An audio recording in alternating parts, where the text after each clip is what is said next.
Welcome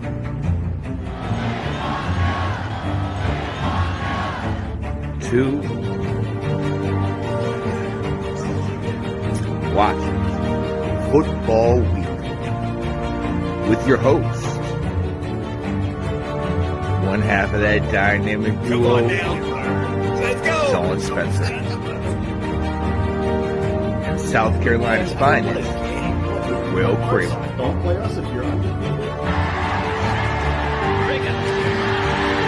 Where we celebrate past success while looking to a bright future. There's a youth movement in Washington, and they're ready to take the reins.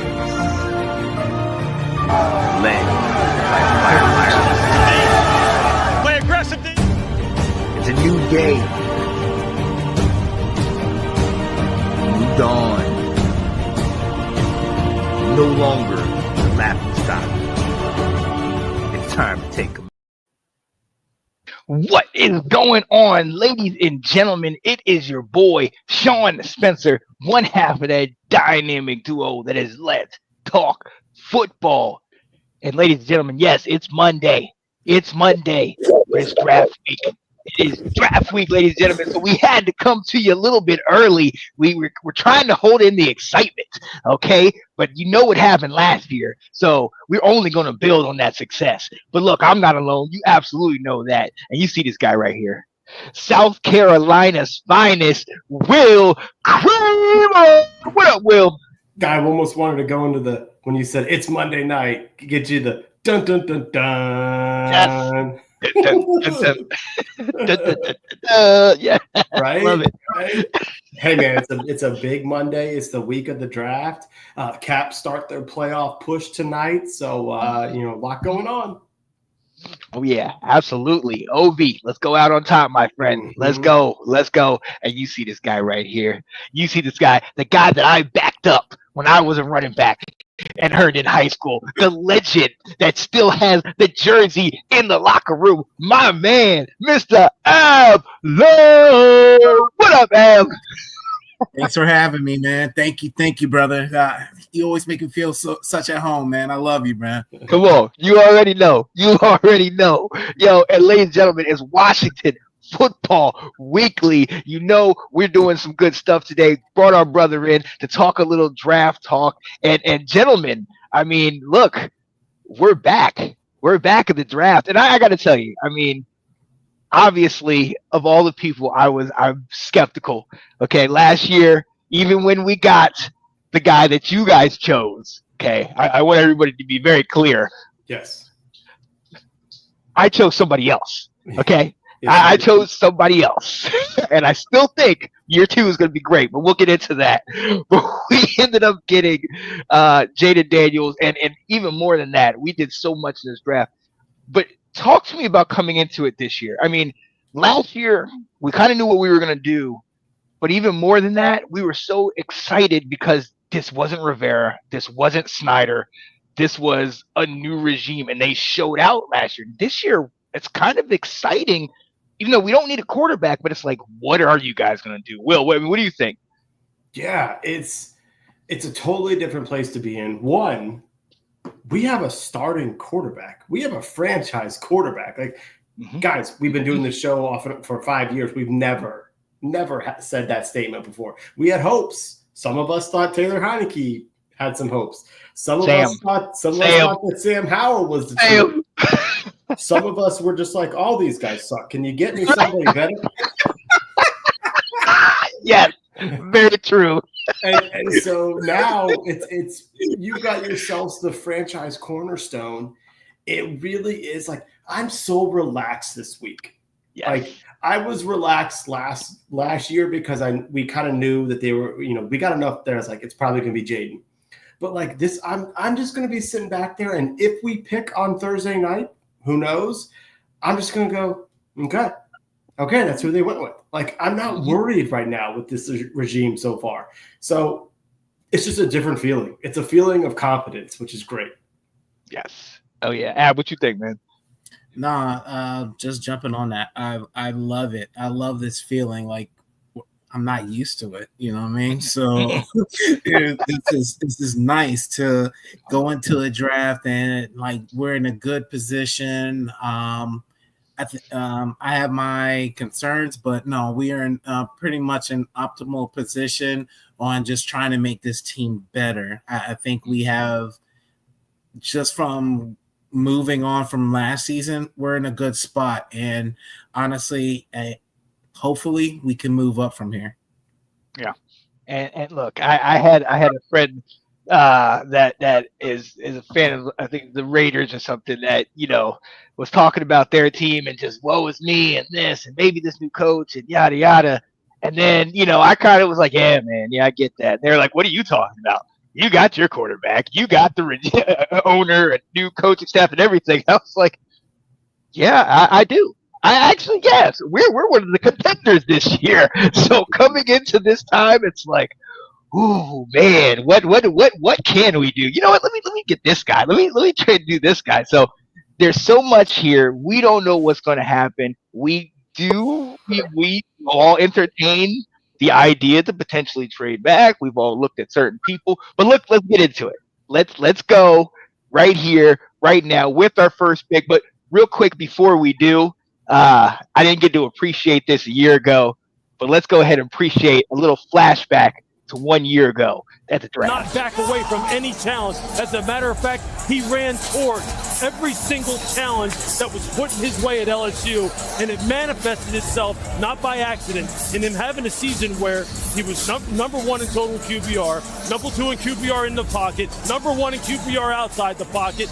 He's a guy who can just absolutely cut your heart out with. I mean, come on now. Come on. Just so it's in the intro. It's so beautiful to see it. Talk about it. That moment now, looking back on it a year later, like what are your thoughts, man? Like it's so hard to get out of the mindset of like we got a good player, like things are going to go up from here, because we're so used to getting a good player and still being ass. And it's like honestly, we didn't know it yet. The moment, I was sitting there thinking about it today. The moment I knew we had a good team.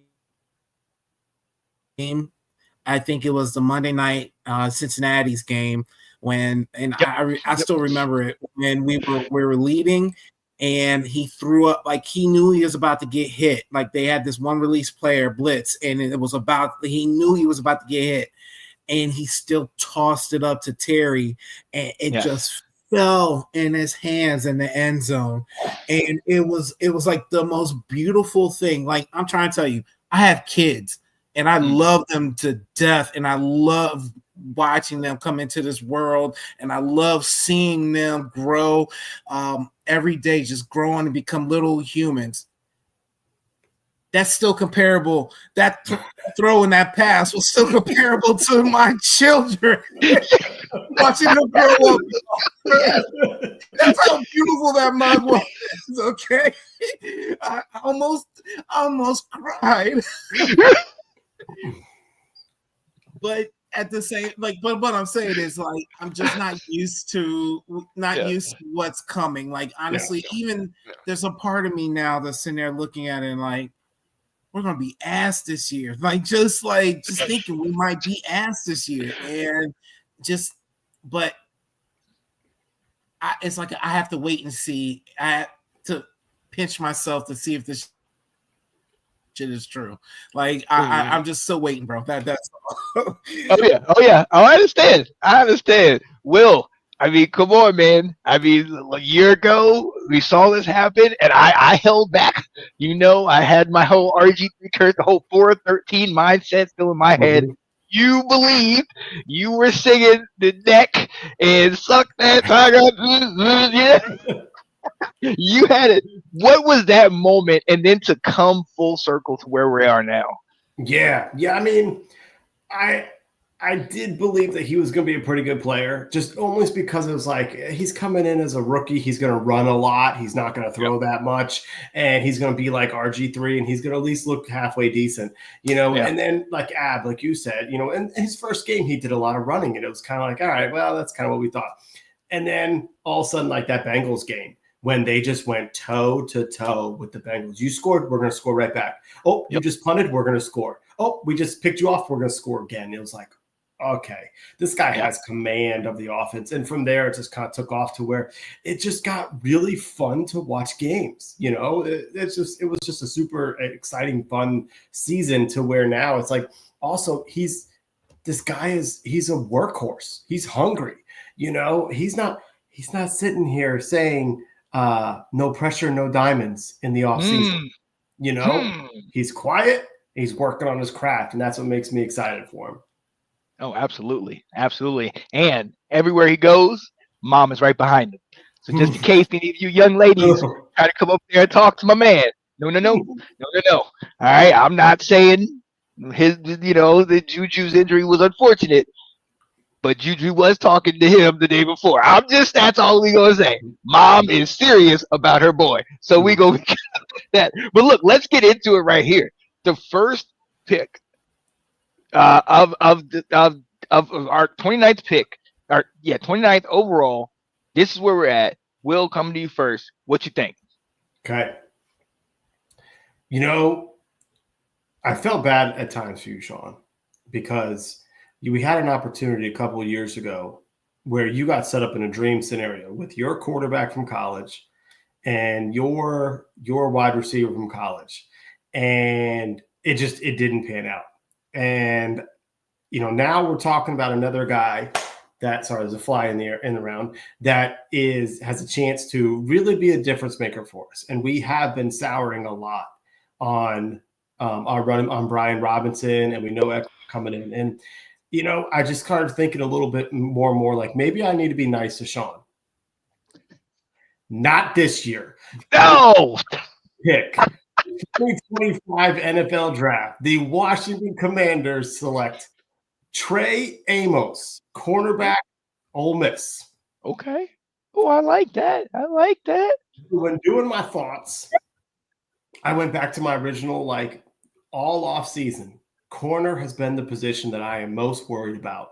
And I feel like they've done enough in free agency. We weren't so sure about what Lattimore did last year and how he's going to bounce back.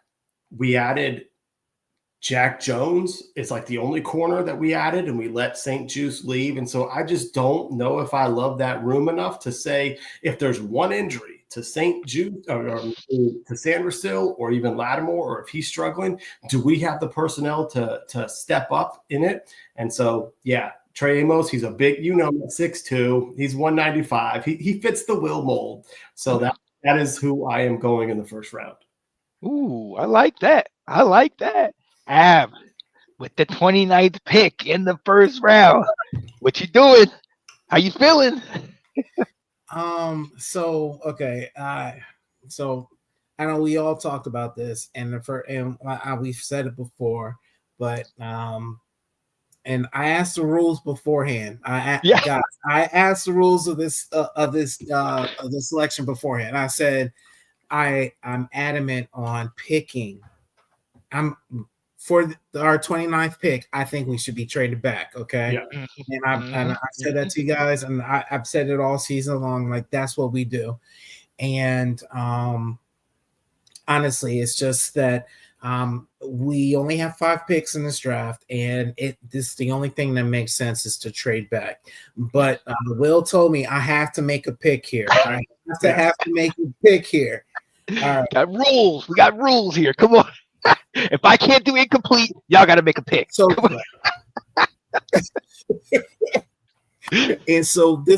so with guys on the board that I believe are well, Amos, fantastic pick right there. Mm-hmm. Thank you. Honestly, I'm also looking at because I do agree with you. Cornerback is it's not efficient, and honestly, Ravel from East Carolina would be a phenomenal pick here. Mm-hmm. Also, I do like Amos. I think if Ravel was there, I'd pick him over Amos, in my opinion. I also like what we did last year when we picked up Johnny Newton because of the value at he said 36, right, Will? Yeah. 36, we picked up Newton, and he was a first-round grade. And honestly, we didn't think he was going to fall there. I like what's his name? Walter Nolan. I like that also there. I think, and we've talked about this before also. Defensive line, if you give them no time, then cornerback isn't such cornerback doesn't have so much pressure on them to make plays necessarily if we bolster up the defensive line, but at the same time, it's vice versa with the cornerbacks. But I'm still not going either way with my pick, guys. I'm still not going either way. I'm going Travion Henderson for my pick. Yes. Yeah, I like that. Honestly, guys, I think Travion, he's going to go way before, and it's going to be like a Jahmyr Gibbs pick. Honestly, we went back, and I told you when we were doing this a few years back, Jahmyr Gibbs, I had him in the second round that year, and the Lions picked him up at what, 12? I think so. You know what I'm saying? So honestly, I think the same thing for Henderson. I think Henderson might have a chance of going before Hampton. So, so to me, if Henderson falls to 29, we make this selection right then and there. And honestly, I've been saying it all season. Shit, I've been saying this since in the middle of last season. We need a home run hitter. We need a home run hitter. And that to me is going to take up off the pressure off of Jaden Daniels. And that's what we need is this home run hitter at running back right next to him. And honestly, this will open up the playbook immensely for Terry McLaurin, Deebo Samuels, and everything like that. I'm trying to tell you, this would make our offense redonkulous. Redonkulous. Henderson got picked, guys. I'm glad you stuck with it. You've been sharing how much you've liked him all off season. So nice job. It's great. It's great idea. I'm gonna add this too. I have to add this too because I'm gonna be the first one to say it. Do not be surprised if we get 2 running backs in this draft, guys. Do not be surprised. Okay. Okay. Yeah. I just want to say it. Okay. Will, you gave me that look when I said we go running back 1. You gave me that look at the beginning of the all season. So I just want to say this. You thought I was ridiculous then. Yeah, let's come back to this. Let's circle back to this in this draft. All right. I think we all know what's coming. Year after year, there has been a color that I have worn and I have stuck with and I have believed in and I have a position in which I played. And you know what? If ever there was a time to pick a guy that came from the school I love that I actually can believe in, it would be right now. With the 29th pick, I am not picking Omarion Hampton. What we need more, I think, is edge. We talked about the defense. We got to stop the run, but we lost Dante Fowler, so we got to sit here and be able to pressure that passer. James Pierce Jr. from Tennessee, 6'5", about 240, 245, has 4.4 speed. The guy can get off the edge. The guy can set the edge, but then also get off the side. The guy is big. He's strong. He's something that we need. And if he's there at 29, I want to go that. I'm not somebody that thinks for me, I do believe running back is something we're going to get, but I also think that you have the likes of a Devin Neal, you have an RJ Harvey or Caleb Johnson a little bit later where you can get them, get the same production, get the same youth, and maybe use that. Now, if Travion Henderson is there, I would not mind who I got, okay?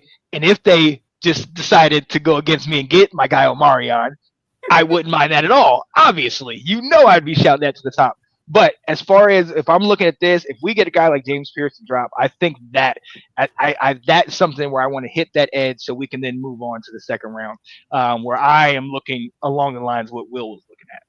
So I like it. Yeah, like it. I really thought you were going Hampton. Nice job. Had to switch it up at the last minute. Had to switch it up. All right. Well, look. Now we're going into round 2, and in round 2, I'll start. I've seen this guy fall. Don't know if he'll be there, but if he is, I think we got to get him. My guy is Benjamin Morrison, the corner from Notre Dame. Big guy, size, speed. Obviously, our buddy E.K. Holiday loves the guy. Someone that we can pair on the outside, bring in a guy that can come in there and potentially make a big difference. He played well last year. And that's something I know in the first round or two we got to look at. And if we trade back or something like that, we got to get more picks. We got to address that secondary. So I'm a lot in line with you, Will, getting the secondary, getting somebody in the corner or safety pick. So that's where I am. Round 2, what you think, man? All right. So I forgot to mention in my first pick, trading back would also be beneficial if teams are looking for a quarterback in the late rounds. It's very common for teams that don't have a quarterback or looking for that quarterback to trade up into the first round to get the option of the 5th-year option for that quarterback, for a first-round quarterback. Milrow might still be there. Dart might still be there. I even seen something about Tyler Slaw. Oh, yeah. Yep. Show, I think. Yeah. Show. I didn't know who he was. Yeah. There's even talks about him making a jump into the first round. And we've talked about this. I've said it several times. They always look for a reason to put, and I hate to say it like this, but it's just what it is, to jump a white boy into the first round, a white boy quarterback into the first round. And it just that's what they always do. And honestly, we weren't talking about these guys in the first round, but honestly, they're gaining momentum. And honestly, that's what it is. And Will Howard, where's he going? Like, you know what I'm saying? But they jumping on this guy, especially after the John Gruden interview thing. Like, he's gaining momentum. Now hold on, Dab. Don't go too far here, because then this is the next topic right here. No. So don't go too far with your top. Stick right here. Okay. Apologies. All right. I forgot that. My bad, guys. My bad. Okay. Yo, real quick. I didn't think that subject was there. My bad. Yeah. We'll call the audible. Yo, shout out to guys watching. Eric Kelly saying, let's go. Chris, our guy Vandy Chris saying, Dart doesn't survive the top 10. The Saints are drafting him. Bank on it. Ooh, that is interesting. What's up, Anton? What's going on? Alex, he also says, trade back, get some extra picks. Appreciate you guys watching. Will, round 2, what you looking at, man? Ab hasn't gone yet. Did you not go? Okay, go. Ab, I'm sorry. No, I went on a tangent. Oh, yeah, go ahead. Yeah. I think we addressed, and since I went Trevion Henderson in the first round, second round we go defensive line. And honestly, I'm looking at, and just like you said, Sean, we need edge. I'm going Landon Jackson. Landon Jackson. I like that. Yes. I don't see him going first round. I think, and I think there might be a lot of fall in. I think a lot of first rounders fall, and I think we might, even if we have to trade up a little bit. I know that's bad, and we shouldn't be thinking about trading up right now. But even if so, Landon Jackson is one of those guys. Is worth it to get to jump on, and he would fit our defense. He'd be the missing piece for our defense, in my opinion. He's a commander. The way he plays is the stuff that they covet. He's unselfish, and this guy he does the damn job. He's responsible, and I'm all about it. Get it, bro. Love it. Yes. Yes. Now, Will, what you got? So if we had done this at 1:00 this afternoon, Ab, we would have had the same pick. That is exactly the way I was going. But I changed mine, and I am going same position. I'm going Nick Scourton, the edge out of Texas A&M. And I'll tell you why I leaned him over Jackson and Femi Oladejo from UCLA. Those are the three I was weighing between. It's size.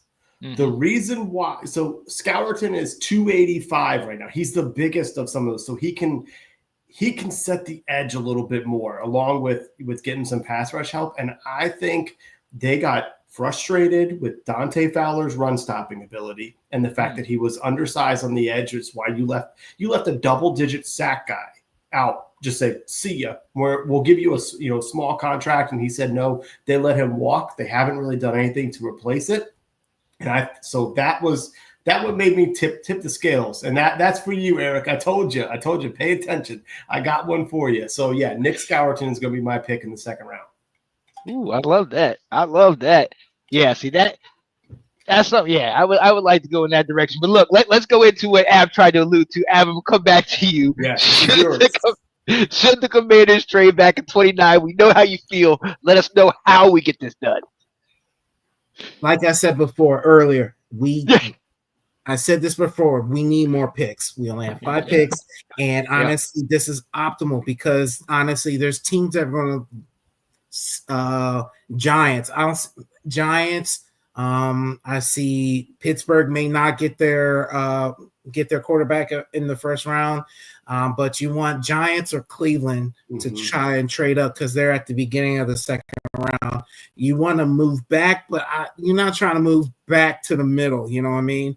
And so to me, you and Cleveland, I want to say has like an extra second, maybe. I'm not positive. So those are the team and the Giants. And you don't want to trade with the Giants, but honestly, we might have to overcharge them to try and get their quarterback in the first round. But we're talking about Dart. We're talking about Shador's about to slide. Looks like he might slide. Slow, Howard. There's quarterbacks there, guys, that may be available at the end of the first round. And honestly, we're the perfect team to trade back with. And that's all I can see right now. And it should be done. If this is not the first thing that we're considering, like this is the first thing that we should consider. And then just like Will said, if there's a can't miss guy at 29, then that's when we should be like, maybe we should consider this guy because he has at 29. I think we're looking at game changers, got an automatic starter, and that's essentially what we need. We shouldn't be going to this draft looking at looking at need. We should not be looking at need. We should be looking at starters. Like we need starters for this team, and that's how we should be moving. And because this is a starter draft, I said this to you guys in our chats, this is a starter draft, and that's what we need is starters. So as many starters as we can get, because we did very well with that last year, getting starters, contributing players. So that's what I'm looking for, gentlemen. Yeah, well, it's not just quarterbacks. That obviously is the easy one, and you named all some perfect names. But what if Omar and Hampton's there at 29, and the team is saying, this could put us over the edge. We could use this guy. What if a offensive tackle like Josh Simmons is there, and someone is like, you know what, he would make us a better right tackle than what we got, and they want to jump in, and go after him. So I think. I think it would be ideal because the part you said is most important is 5 picks overall. Now that we go from 61 to 128, that is a long time to wait to get your next players. And I just can't see Adam Peters being okay with that. that knowing that we still have holes. We've named both of us. We've named running back, corner, and edge are the positions that we've said need to get addressed early. And if maybe the running back position could be addressed later, but some of those others, if you don't get them by the second round, by the third round, are you getting a contributing player like you said we did last year? So I'm with you. I think I'm actually going into the situation thinking we aren't picking Thursday night, and that would be great if that happens. Well, oh yeah, yeah. I'm piggybacking on everything you guys are saying. Honestly, if I'm Adam Peters, if I'm Harris, if I'm these guys, or even Quinn and these guys in house, I would be hitting up every other team. And it'd be indiscriminate if it wasn't Giants. Now, I would agree with you, Ab. I would be like, well, if you want to work with us, we don't have to raise this up. There's a tax. There's a tariff on your pick to bring up what's going on now. But honestly, I would be talking to teams left and right. What you looking for? What you need? Like, what can we do? Because that 29th pick, to your point, none of us had the same. A lot of people we know could potentially drop. We could be there. And we'll discuss a little later if somebody does drop to that place in that scenario. Okay, we'll make that move. But right now, I'm with both you guys. Let's get more picks, especially with how we know they pick. Let's give them more opportunities to succeed. I mean, I think it says it right there. And I think to your point, Ab, we were all leaning towards this.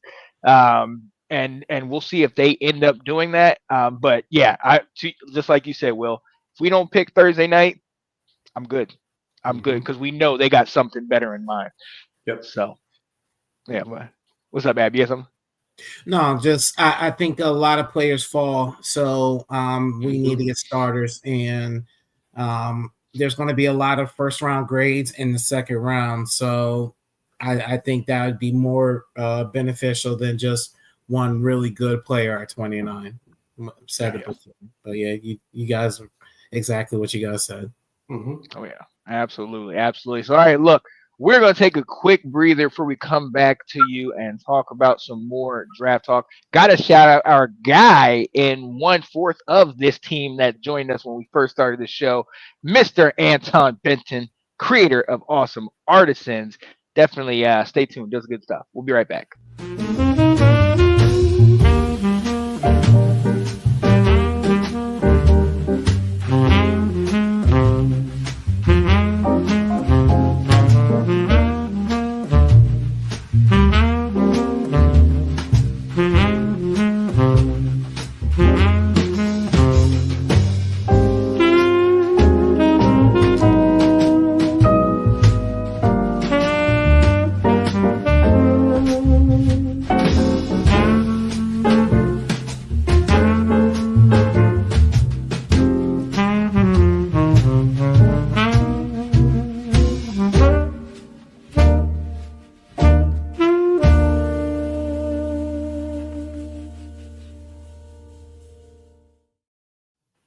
Yeah, buddy, that is our guy Anton Benton, creator of Awesome Artisans. You can find that on Instagram, awesome_artisans, also on Facebook. Definitely get in touch with him. He lives in the Virginia Beach area, travels up and down the East Coast and to the Midwest. So definitely get at him. We are back, ladies and gentlemen. This is Washington Football Weekly, the off-season edition. You see my guy, South Carolina's finest, Will Kramer, and yeah, the Black Superman, my dude, Ab Low in the building. And we talking draft talk. We getting in here talking about potentially trading a pick or just going ahead and getting as many North Carolina guys as we possibly can, because that's what Will and Ab definitely want. More North Carolina guys, because we know how amazing they are. Let's just say that, all right? Yo, we got to move on. Let's move on down the list. We talked about our first and second round picks and if we trade back. Let's go deeper. Let's go a little bit deeper and see who is somebody that nobody is talking about. I have a feeling I know one of Ab's guys because he's talked to us about it a couple times. But, hey, Will, so I'm going to let you go first on this one. Who's your sleeper pick? Okay, I'm going to name 3. One is in like the 4th round. The other 2 are round 7. Okay. We've all said his name. Sean, you said it. I'm actually shocked that you say it. But if we are to go wide receiver, one of the wide receivers I hope we get is Ty Felton out of Maryland. I think he would bring a whole list of speed and some height and be a weapon for us. I think would be if we're sitting there at the 128, I think he'd be a great selection if he's there. My sleeper picks are not meant to be starters. These guys are meant to be your special team stalwarts, but they're going to be the ones the fans love. These guys. They're going to be the replacement next year or after that for Nick Bellore. I'm going, and I told you guys, every year I find somebody out of Wisconsin that I really like. I'm going safety Hunter Wohler from Wisconsin. He's not the fastest. He hits hard, and I believe he would be a special team stalwart from the very get-go because he's going to be all heart out there. And he's going to be the type of guy that's going to sprint down as hard as he can and make a tackle. So you wait and see. If we get him on the team in the 7th round, this guy's going to be making plays in August like crazy. He's going to be your favorite preseason guy. The other one, this guy, I actually thought he was changing positions, but maybe I was wrong or maybe it's because based on the college scheme, what he played. But I think another special team standout is going to be Dan Jackson out of the University of Georgia. Yes, I agree with that. Again, not a fast guy. He can't go sideline to sideline, so he's not going to take over for Quan Martin, but he's going to give you all heart on those as a gunner, and he is going to be one of those guys that is like a locker room leader, an inspired player, and so those are sleeper solid players for me that I'm seeing. Oh, I like that. Ad, what you think, man? Well, I don't know all of them that he said, but I think Will did. He picked some good players. After looking, before I make any judgments on his stuff, like I would have to do my research or anything like that. But my sleeper, ever since we talked about running back, by Shaw Tutton. Mm-hmm. Did I say his name right? Yep. I don't know. I don't know how to pronounce it. Okay. The guy from Virginia Tech, right? Yeah. His slightest step, gentlemen. Like I'm trying to tell you, like honestly, like the movement of his feet is what's necessary in this game. He's fast, he's quick, and honestly, that's my sleeper. To me, if we don't get Travion Henderson, then I think that's who we target for our running back. And that's why I said that if we get 2 running backs, because Commanders have shown interest in both of these running backs. Mm-hmm. So, and I'm all about that. These quick guys, these guys that can take it to the house at any given time. And honestly, that is what we need in this offense. I've been saying it so long, and it just I'm trying to tell you, if they pick either 2 of these guys, y'all can't say shit to me. I'm just gonna be like, I'm on some I told you so shit. Like it's just you need to buy a jersey. If Tootin gets selected, you got to get his jersey. Oh, it's gonna be too nice, man. It's gonna be too nice. I'm gonna just say this last one. He's not so much as a sleeper because he's expected off the board, maybe day 2. Tight end Arroyo. I've been mentioning him for a while too, guys. He doesn't have all the production, I guess, but I was watching his like senior day and his practice, and just the way he was coming off the ball, the way he was making these cuts, these jerks. This guy's got it, guys. Honestly, and if we can pick him up in the 2nd round, maybe even better 3rd round, early 3rd, that's the move to make. Mm-hmm. Oh yeah, mm-hmm. I like that. What's kind of interesting about him, he blew up at the Senior Bowl, I think it was, is hearing more about it, and essentially he's still kind of raw, and he's a offensive weapon, but he's not exactly developed as an overall tight end and a blocker, and that can be to a team's advantage if he falls. Because like you said, you're getting somebody like that can do what Zach Ertz does in the passing game that needs to learn, and so he can be used, not as heavily, but he can be a weapon and he may be available. So yeah, no, he is an intriguing player. Mm-hmm. And we have a tight end / coach right there as Ertz right there to teach him all this what he needs to become a pro at the next level. Mm-hmm. And we have 2 blockers already. Who's the next guy to take over as a pass catcher? Because Lord knows what's his name, Cole Turner ain't doing it. No.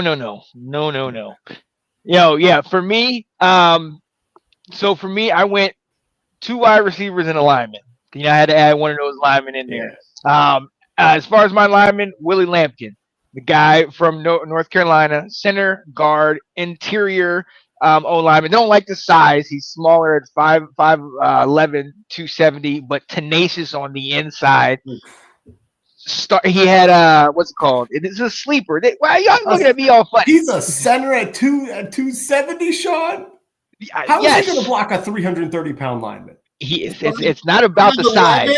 5'11". It's not about.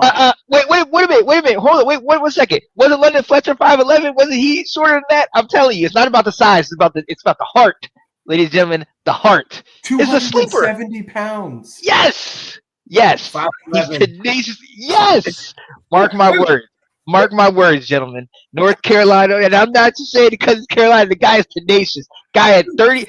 He's first a 3-year starter at Coastal Carolina. 38 starts, then 2-year starter when he came to North Carolina, blocked 2 years in front of Hampton, where he averaged, I had at least 1,500 yards each year, blocked for Drake May. The guy is durable, stays on the field. I mean, come on. I'm not talking about a starter. Let this guy come in, back up, learn, work on the line. Yeah, y'all ain't gonna come at me for my daggone guys. I didn't pick Omarion Hampton. I'm gonna pick my Tar Heel. Mark my words. He gonna be all right. All right, he gonna be all right.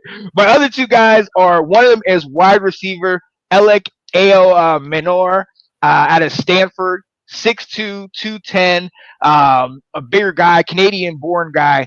I've seen him, and obviously Stanford came into the ACC, but the game that I remember the most is when they played up against Colorado, and he caught like 14 balls for over 200 yards on Travis Hunter, including, I believe, the game winner on him. He's one of those guys that goes under the radar because there's not a lot of attention on Stanford, but also because of the fact that he hadn't had a real competent quarterback, not a consistent quarterback. I mean, I think you put him in the right system, especially with us, where he'd be at number 3, good size in the middle, so he can potentially go up and get jump balls. Love him out there. And then obviously you guys already know Nick Nash, San Jose State, 6'3", 195, 4.5 speed. I don't know why this guy is dropping, but the guy's got talent. The guy's got speed. And the fact that we're not going to need him to be our number 1, I think only benefits him.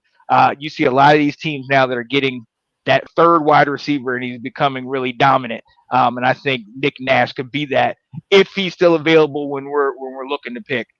We've all talked about needing another wide receiver. So that's what I think. Yeah, what you think, Will? I like it. I do like those receiver selections. And I'm going to take back a little bit of my harshness on you. Apparently, Willie Lampkin is 290 pounds. Hey, So okay. now Right. I feel a little bit better about you bringing up an undrafted free agent that we can sign afterwards and give him a chance to make the practice squad. Sure, I'm good with that. Mark my words, gentlemen. 270 Mark pounds my words. would have me really Mark my concerned. words. Let me ask: is he still 5'11" though? Listen. Don't worry about if he's short, Yes. okay? The Yes, man is 5'11". ready. The man is ready. All right. Don't worry about it. So, Mark my words. Did he block for Sam Howell? No, he blocked for Drake May, and That would make and sense. Grayson McCall. Wasn't Sam was a little bit shorter? Oh, short. Yeah, Sam was So short. that would yeah. make sense why he had a 5'11" center, but he didn't. Yeah. All right. Sure. You know what? Y'all ain't gonna dog me on my daggone sleeper pick. It's called sleeper. All right, and y'all are asleep. I mean, I picked 2 corn-fed white boys, so come on. Oh man. All right, look, let's move on. We got one more thing. We got to talk about it. We all know who we're looking to pick, or if we're trading back, or who's a sleeper. But if we had this pick, if we had the dream pick, if somebody truly fell to us and you were just like, what? And you ran to the podium, who would that pick be? Will, I'm going to come to you first. Yep. I'm actually really surprised that this guy's starting to. They're talking about him falling potentially. I thought he was top 10 and then maybe top 15 all the time. So how this is being brought up, I don't understand. Michael Williams from the University of Georgia. Oh, yeah. Oh, yeah. I went in my mock. I went corner first because I felt like there was a big drop off after first round corners. Whereas, as we've mentioned a lot of edge players in the second round, I feel edge has a lot more players in this draft and guys that you could get a quality starter in the second round, where I'm not so sure at 61 you're going to get a quality corner. But Williams would be the guy. He is a little bit less than Scourton in size, but he's still 265. You know, he's coming off the injury, and I don't think we would need him to start day one and play all 3 downs. So I think they would be able to let him work on that. And I'm sure by the time the season starts, he's healthy again. But he just seems like a game wrecker on the edge, which Dan Quinn said, he's like, we got to get after the quarterback. And I think he'd be able to do it. So if he were to be there, I would say, forget corner. We'll figure something out. Go get him. I love that. What you thinking, man? I'm thinking linebacker. Honestly, I'm thinking linebacker. For some reason, if it's between Jalon Walker and Jahad Campbell, dude, if one of them fell all the way to us, then I'd throw away the plans. Okay, as much as I love drafting at a position of because I don't even want to say we have needs, but bigger needs than others. If linebacker fell, honestly, while we have one of the best linebackers that there ever was, we draft one of the best linebackers in this draft, so that he can be coached up by this man. And if there is a fall off for our linebacker, then they can just come in and take over. And honestly, we want that tandem of what's it? I forget his name. Why did I forget his name? The other linebacker. I'm sorry, from Carolina. Luvu, yeah. The tag team with Luvu and Campbell, I would love that. That's just dumb right there, guys. Honestly, I'd be juicing over it. Okay. Would you be Would you be moist over it? I might be moist. I might be moist for that. Yeah. I mean, if you can think, I mean, Campbell could come and be that Micah Parsons role. Yeah, I'm with you on that. Oh yeah. And for me, if this person fell, I've talked to you guys about it. I thought that maybe his injury, then the fact that he didn't play last year or most of last year was going to drop him, but I've seen him still pretty much going higher, and that's Will Johnson. Pairing him with Mikey Samerstill for me is a no-brainer. I mean, we're looking to improve our secondary. We already know what kind of an impact Samerstill has essentially alone. Pair him with somebody that knows him, that they can both kind of play off of each other, and then kind of incorporate that defense, man. And then to stay young with it, that is what I want. You talk about getting smart guys, getting leaders. These are two guys that were leaders, Samerstill and Will Johnson at Michigan. And let's bring that in-house. Let's bring that championship pedigree in-house, so we know these are guys that know what it takes to get there. So if we somehow are able, he drops and gets like really truly drops. I even get to the point when you guys said that should we trade back? He's somebody that I'd be like, if he drops down into the 20s, I'd consider it. I consider trade depending on what it's going to take. I ain't trying to give up an arm and a leg, but I mean, I would consider it because I just think he's one of those type of guys that you have pedigree, you have skill, and if we get him back at 100% health and with his guys, man, all day. I would love that. So, yeah, he'd be great. So that is where we are. So look, ladies and gentlemen, the draft is literally 3 days away. At this point on Thursday, we will be talking draft talk. Eric Kelly said Will Johnson agreed. Tyler Warren, if he fell. Yeah, we've all talked about that. Yeah. Eddie Lyman, Aston Genty, running back, if he fell. I mean, let me ask you all this. So one of the things I thought, obviously, you know how my my mock's 53-man roster goes, 14 linemen. You look at guys like a Kelvin Banks. You look at guys like the guy from Missouri, Armand Membo. If they were to drop, would there be and I don't think they would, unless something like a Laramie Tencel thing came out where he's smoking the bong that, and they get the video. They're not dropping to 29. But if they were to drop into the late teens and 20s, maybe not at tackle, but at guard, would you consider any of those guys? Or, I mean, again, it's not a need, but to solidify that line and protect the investment, what do you guys think? Go for it. You said a guard? Yeah. You said a guard? Yeah.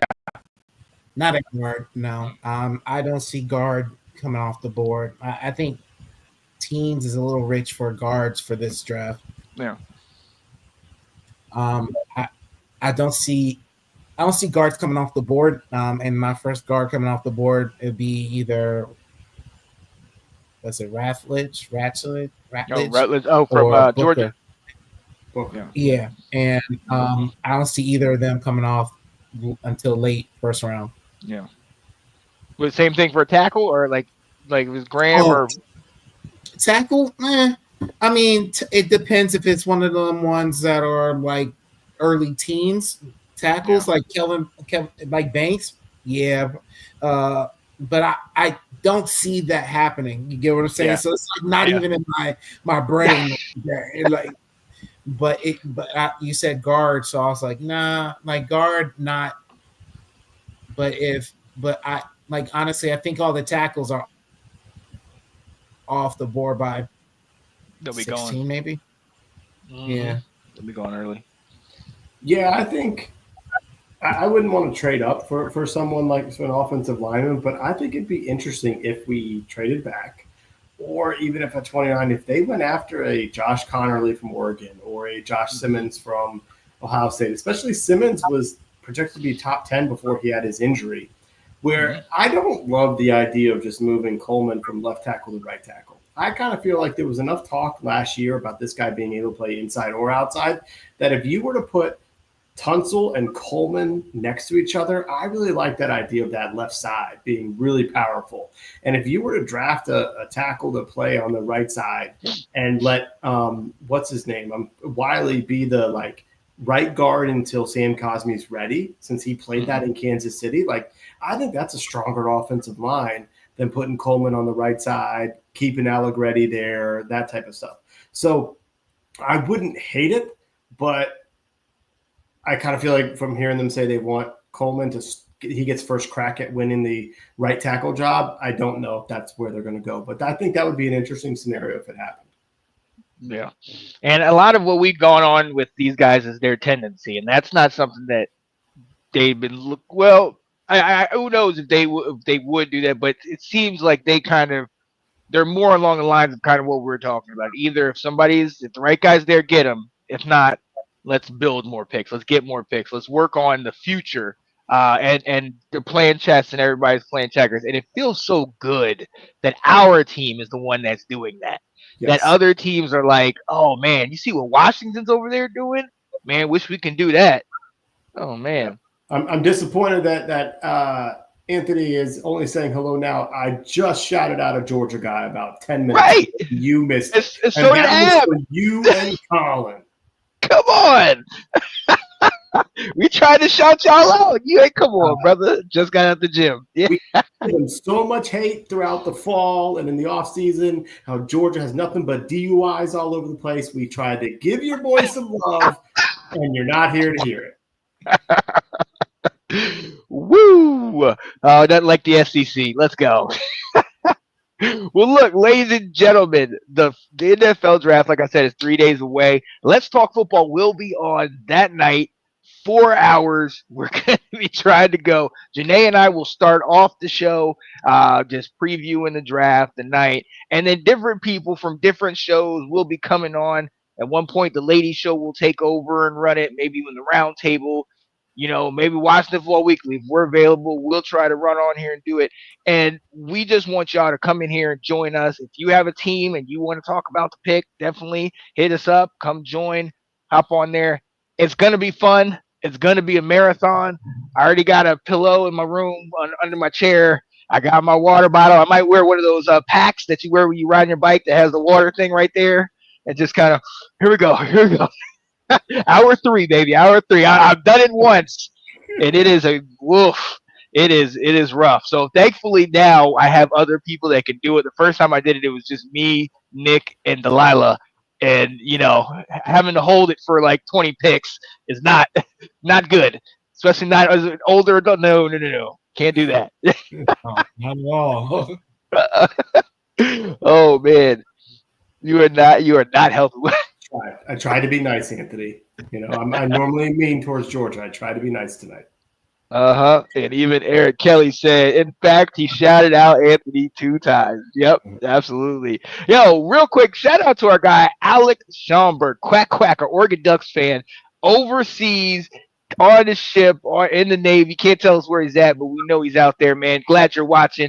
Hope all is well, man. Get home safe, my guy. Now, we are done, and we are about to get out of here. But before we do, I did want to do 2 things. It is such a positive and exciting show. I didn't want to start off this way, but, we're here, man, and we got to pay homage. We got to do this. So, number one, since we are talking draft, we got to talk college. We have to pay our respects and just keep our prayers up for all those that were affected by what happened at Florida State.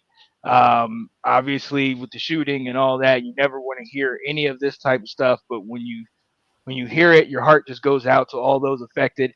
And in fact, I believe, if I'm not mistaken, there were some students that were enrolled at Florida State that were also involved in that whole Parkland shooting, which was 7 some odd years ago. So, I mean, you just talk about PTSD and all that stuff they're going through. So prayers out to them. And also, and I'm not a Catholic or anything, but this is definitely a huge figure. Pope Francis passed away. So one day after he was seen, doing the Easter blessing and everything like that, he passed away. And I'm gonna be honest with you, I didn't know anything about him. I've always just looked at the Pope as, respected him as a public figure and kept it moving. He was apparently a Pope that really kind of tried to reach out closer to those that are in need, those in poverty, those that, are struggling. He wasn't one of the ones that tried to, have all the pompous, the nice place. He actually was like, I'm going to eat with the common man. I'm going to refill, heat my stuff. Like, he was just tried to be as much of a common man as he personally can. And when you have somebody like the Pope, who is supposed to be a direct connection or the close image to what Christ represented, that's who Christ was. And not going to get biblical or anything, but Christ was one who hung out with those who were less fortunate, those who were outcasted by society, those who were in need. And that's what I think he tries to get us to do. Reach out to be there for those that are in need, be the bigger person, try to understand the bigger picture in all of this. So with that, I will say we are going to head out of here. And hey, tell somebody you love them, hug them, high five them, shout, cheer, whatever. If you're a Cowboys fan, boo them. You know how we do. We're still watching the Football Weekly here. But look, anytime I get to hang out with these guys, it's a brighter day. So for my guy right there, Will Kramer, South Carolina's finest, and you see,